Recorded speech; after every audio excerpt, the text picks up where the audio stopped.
Hello বন্ধুরা, আজকে খুবই একটা ইন্টারেস্টিং রেসিপি নিয়ে চলে এসেছি। দেখেই বুঝতে পারছেন আমি কি ভাজছি। সাধারণত আমাদের সন্ধ্যার সময় মুড়ি খেতে গেলেই আমাদের চপের কথা মনে পড়ে। তখন এই সবসময় সময় হয় না যে যাই বাইরে থেকে একটু চপ কিনে নিয়ে আসি।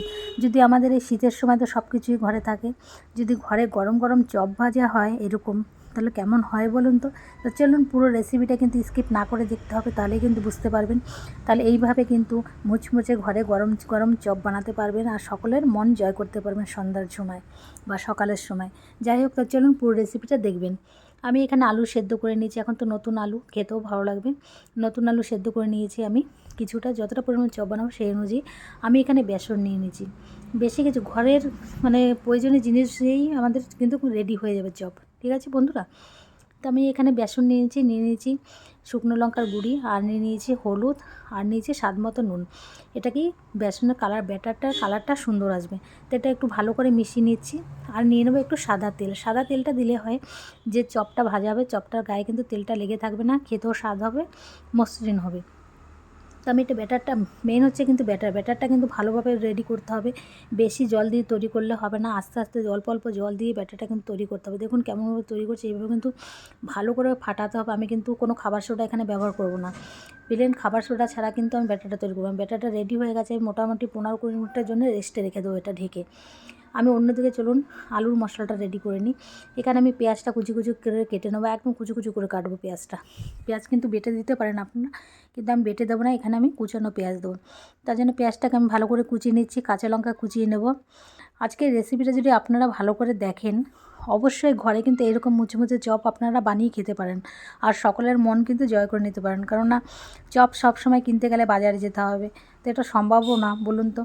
তো চলুন, আমার এখানে পেঁয়াজ আর কাঁচা লঙ্কা কাটা হয়ে গেছে, আর অন্যদিকে আমি আদা রসুনটা পেস্ট করে নিয়েছি, ওটা দেখাইনি।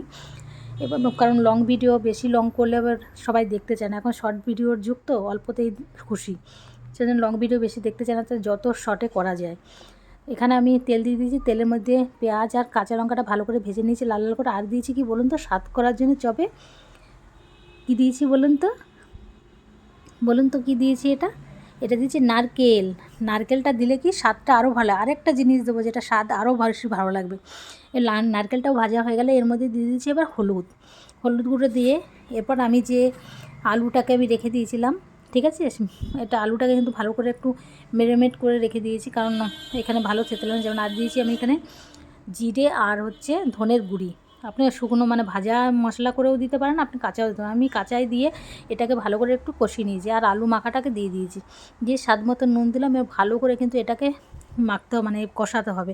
কষানো দেখুন আমার মোটামুটি রেডি হয়ে গেছে। এরপর এর মধ্যে দিয়ে দেবো কী বলুন তো, আমি এই দেখুন লাস্ট টাইম বললাম না একটা মানে খুবই টেস্টি আর একটা জিনিস দেবো, সেটা হচ্ছে বাদাম। ঘরের বানানো চপটাকে তো স্বাদ বানাতেই হবে। আর দিয়েছি লাস্টে দিয়ে দিয়েছি ধনে পাতা, কারণ ঘরে যখন বানাচ্ছি এটা তো আর কেনা না যে বেশি খরচা করে বিক্রি করব, তাতে লাভ হবে না, সেটা তো কোনো ব্যাপার নেই। আমি ঘরে যত ভালো জিনিস দিতে পারি তত স্বাদ হবে, তাই না। আমি বাদাম দিয়েছি, নারকেল দিয়েছি, তার স্বাদ তো মানে হবেই, তাই তো বন্ধুরা। আপনারা যত মশলা দিতে পারেন ততই স্বাদ হবে এর মধ্যে। দেখুন আমার রেডি হয়ে গেছে। এরপর এটাকে ঠান্ডা করতে দেবো একটু। ঠান্ডা করতে না দিলে গরম গরম বানানো যাবে না হাতে, তাই না। আর খুব গরম কিন্তু। এবার ঠান্ডা আমি এবার আরেকটা প্লেট নিলাম, প্লেটে কিছুটা বেসন ছড়িয়ে দিলাম। বেসনটা ছড়িয়ে দিলাম কেন, আমি যখন ওই আলুর পুরটা বানাবো তখন বেসনটা লেগে থাকবে না, মানে পুরটা উঠাতে গেলে কিন্তু বেসনটা না দিলে ওইটার সঙ্গে চিটে যাবে, সেজন্য বেসনটা দিয়ে দিচ্ছি।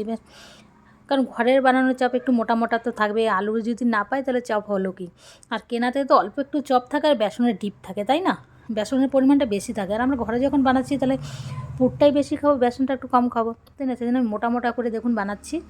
আপনারা এইভাবে করে বানিয়ে নেবেন। আমার কিন্তু রেডি হয়ে গেছে, এবার চলুন ভাজার পালা। দেখুন আমি 15-20 মিনিট পরে চলে এসেছি। ব্যাটারটা কিন্তু ঠিক এইরকমভাবে হবে, বেশি পাতলাও না বেশি মোটাও না। আমি তো মানে মানে কী বলবো, চপ ভাজার খুব ভাজতে পারি না। যারা চপ ভাজে তাদের কিন্তু একটু ছিটাপিটা পড়বে না, তাই দেখুন আমার কত ছিটাপিটা পড়েছে পাশে, দেখে কেমন লাগছে। কিন্তু আমরা তো আর সবসময়ের জন্য ভাজি না, তার জন্য আমি পড়ে যাচ্ছে হাতে।